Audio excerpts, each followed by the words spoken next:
am the Irish guy, and right, so we are a huge chunk of the way into the season, right? I mean, it's nearly Halloween, so I'm gonna go through every Premier League team and find one summer signing who I made my mind up about in the summer, and yet nearly 10 games in, I'm changing my mind about. These are the players who so far I've been wrong about. Right, let's go. Arsenal, Ricardo Calafiori. Okay, I'll admit it. Ricardo Calafiori is slowly making me look like a buffoon who eats toasted underpants for tea, because when he joined Arsenal off the back of one semi-decent Euro 2024 with Italy, I thought this £40 million buy from Bologna was going to be about as special as a handful of jelly tots you found in a swamp. I thought he was going to be nothing but a complete bench warmer, not able to break into Mikel Arteta's starting 11 at all. And when he did play, he was just looking like an erratic modern-day David Luiz.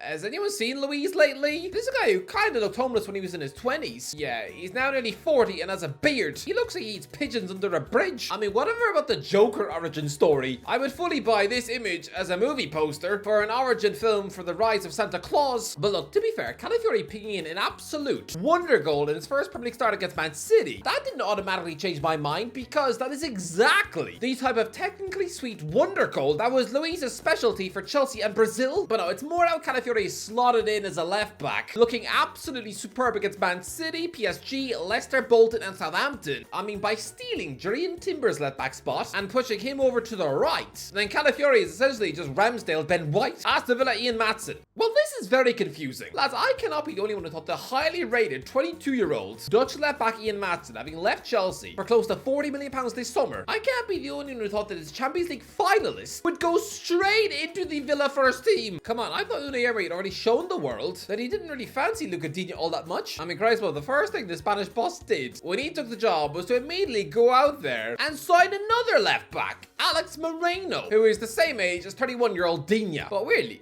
Emery's come for a blank and has been banished on loan to Nottingham Forest, whilst this in-demand, outrageously expensive left-back has only started once against Wickham in the Cup. To be fair, Maatsen has played every match, sure, but it's been 3 minutes, 30 minutes, 16 minutes, 14 minutes, 11 minutes, 21 minutes, 45 minutes, 6 minutes, and 5 minutes. This isn't a child. He turns 23 in March. I mean, when Ashley Cole was 23, he was an Arsenal invincible. I thought Maatsen was a future world-class star who would spend this season making Chelsea coaches weep into their tea. But no, Bournemouth kept Arrizabalaga. Look, this one is on me, because I don't think anyone was expecting Chelsea's 5th choice goalkeeper to explode with superstar form on loan at Bournemouth this season, but I did, because I've always thought that Kepa was better than everyone else did. I mean, because of his incredibly unlikable cup final antics for Chelsea 5 years ago, it's almost like the footballing world is being willing the most expensive ever goalkeeper to fail. I mean, he probably gets more hate mail than Logan Paul. Christ, but when the news broke that he was joining Real Madrid last year, most football fans would have chucked their yogurts off the wall. But I thought Kepa was actually Chelsea's best player under Graham Potter. I thought he did well to handle the pressure of representing the biggest club in the world when he played 20 games last season. I mean, don't forget, he kept goal in an El Clasico win. I thought he would be sensational at a team like Bournemouth. But so far, he's lost half the games he's played. He has 0 clean sheets to his name and has instead let in 7 goals in 4 games. And yes, his performance at Anfield was about as fun to watch as anything that happened in the Joker sequel. If I hear another duet from Phoenix and Gaga, I might actually yank out my own teeth. Brentford set Van den Berg. Look, can you really blame me for thinking that this 22-year-old Dutch defender was not Premier League quality after being fully ignored at Liverpool for 5 years? Come on, the guy joined the Reds 2 years before they would encounter a massive centre-back shortage crisis, to such an extent that Ozan Kabak and Ben Davies were waddling through the door. Come on, Nat Phillips was Liverpool's breakthrough defender that year, and he's since been loaned out to Stuttgart, Bournemouth, Celtic, Cardiff and Derby County, where he can't even get in the team. This Frankenstein lump makes Shane Duffy look like Baresi. Yes, I know that Van den Berg would have only been 19 at the time, but the fact that Klopp failed to offer him even a single minute of Premier League action in half a decade, I fully thought he was just a fat bag of dog biscuits. And the fact that the Bees paid £20 million for his services, I thought that was akin to Thomas Frank offering his elderly neighbour 50 quid for a bag of Maltesers out of her bin. But now, VDB has played the full 90 minutes in Brentford's last 4 games. The first 2 as a centre-back and the last 2 as a right-back. And during those 4 games, the Bees have scored inside the first 100 seconds every single time. Lads,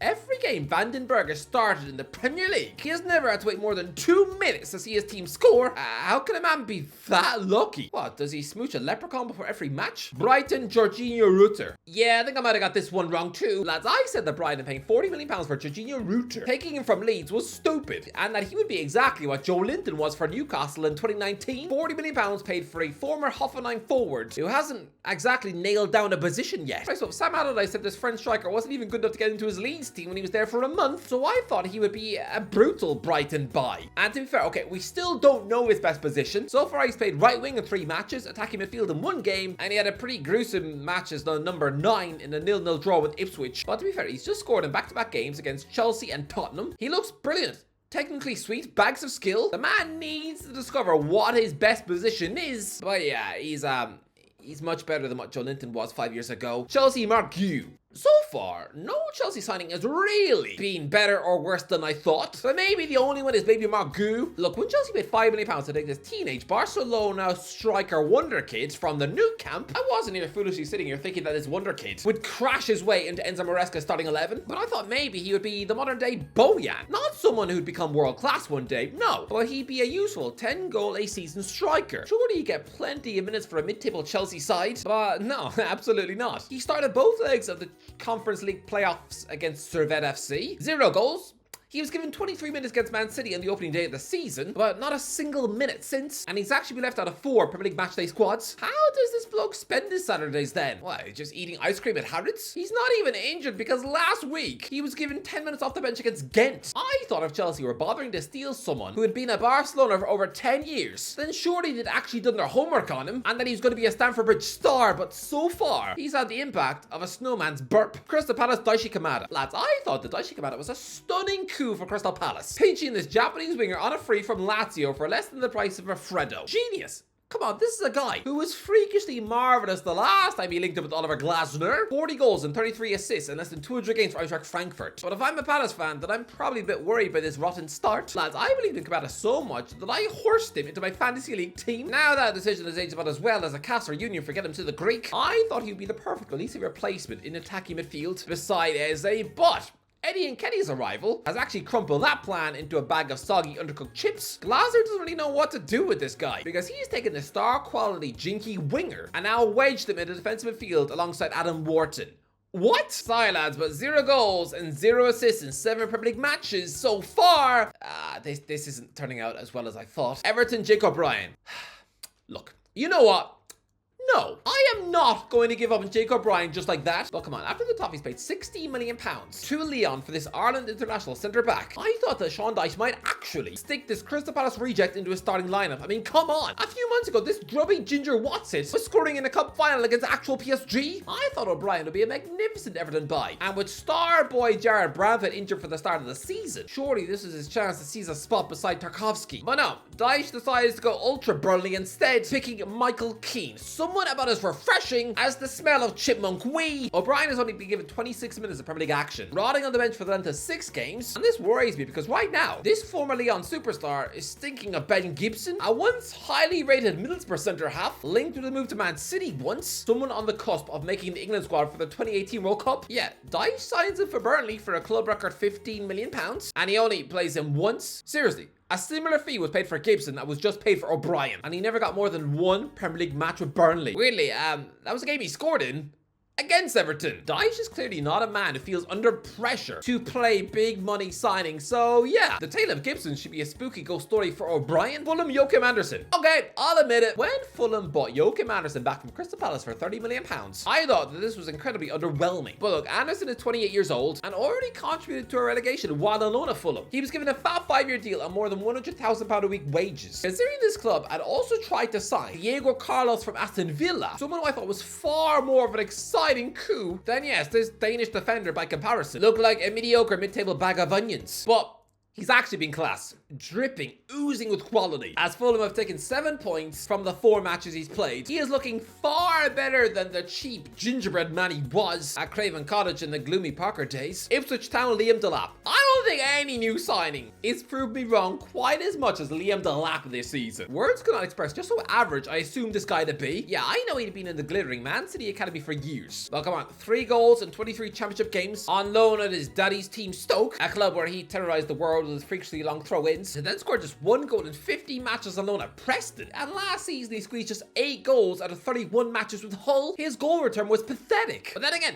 so was Harry Kane's during his early career loans at Leyton Orient, Millwall, Norwich and Leicester. Yeah, he's now a Ballon d'Or contender with Bayern Munich. Similarly, Delap has crashed in 4 goals in his first 7 Premier League matches. I wrongly assumed that because his dad's skill was in his arms, that this kid would be a £20 million flop, but at the rate he's going, no, he'll play for England before the season is done. Leicester City, Caleb Okoli. Okay, I'm not horrendously eating humble pie with this one. I don't exactly have 19 eggs dripping off my face, but I did think that Caleb Okoli would be dropped by now. This big money centre-back signing from Atalanta. I thought he would be dreadful beyond belief. A complete Leicester disaster buy, but to be fair, he's played his way into Steve Cooper's starting 11, and there's been no mega mistakes yet. He's looked fine. Liverpool, Federico Chiesa. Look, when Liverpool pinched Federico Chiesa for just £12 million, I knew that Thogden's mate wouldn't be a starter, but I at least thought he would have had more minutes than this. He was given just 18 minutes in the Premier League against Bournemouth when the game was already done, and he was given just 1 minute in the Champions League against AC Milan. And yeah, to be fair, he did start the League Cup win over West Ham, but I don't know whether it's injuries or what, but so far, this deal does resemble the last time Liverpool scrambled a last-minute one out of Juventus's bin, when the Reds signed Arthur Melo, and he only played once. I thought Chiesa would be at the very least what Takumi Minamino was for Klopp, who played over 50 times and did okay. I mean, don't forget, he chipped him with 10 goals in his final season at the club. But so far, this deal, this stinks of Arthur. Again, Melo, not that creepy bear who fancies assists. Man City, Savinho. Okay, I'll admit it.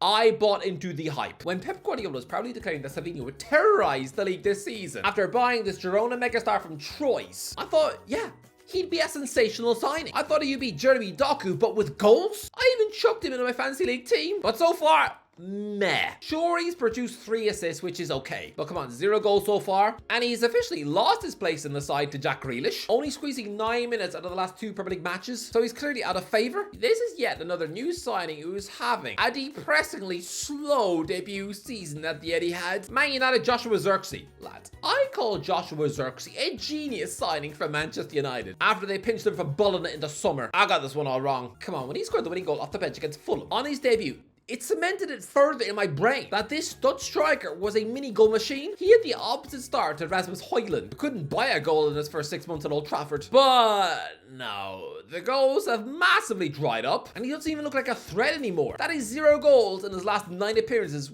for the club. This is like Wout Weghorst, the sequel. Newcastle, Lloyd Kelly. Lads, when Newcastle signed Lloyd Kelly from Bournemouth on a free, I proudly said that he would excel so much under Eddie Howe, especially in Sven Botman's absence, that this 26-year-old centre-back would be making his England debut before next summer. Yeah, there's no more chance of me having a baby with Elmo because it's been a poor start. He's only completed 90 minutes once, where his touch looked off in a home win over Wimbledon, in what was officially the most boring football match to ever grace the planet. He was dragged off at halftime in that nightmare defeat to Fulham, and he hasn't played a minute of Premier League football since. Come on, how is a manager who knows him best, and yet so far he clearly thinks that Kelly has been a wet tea bag? Honestly, I said he would make his England debut. So far, he's been a Newcastle flop who can't even dislodge a much maligned lamppost like Dan Burn. Poor. Nottingham Forest, James Ward-Prowse. I thought Nottingham Forest getting their paws on a loan deal for West Ham's James Ward-Prowse was arguably the deal of the summer. A recent England international midfielder who's one of the best free kick takers in the world. I thought he would be electric in Forest midfield. He hasn't been poor, but he's been pretty average in his 290 minutes of Premier League football for the club, and was just sent off of Stamford Bridge for literally hugging the ball. Southampton, Ben Brereton Diaz. Lads, Ben Brereton Diaz is now seen as a curse. Come on, this Chile international forward clearly has bags of talent. He was a goal machine for Blackburn in the Championship, even rattled in 6 goals in 14 league matches for a horrible Sheffield United team, and I thought he would have a similar impact to Southampton. But no, he's actually been an embarrassment. I mean, come on, rolling on the ground like a dying chihuahua. After Fabian Schär slightly nudged his forehead on his Southampton debut,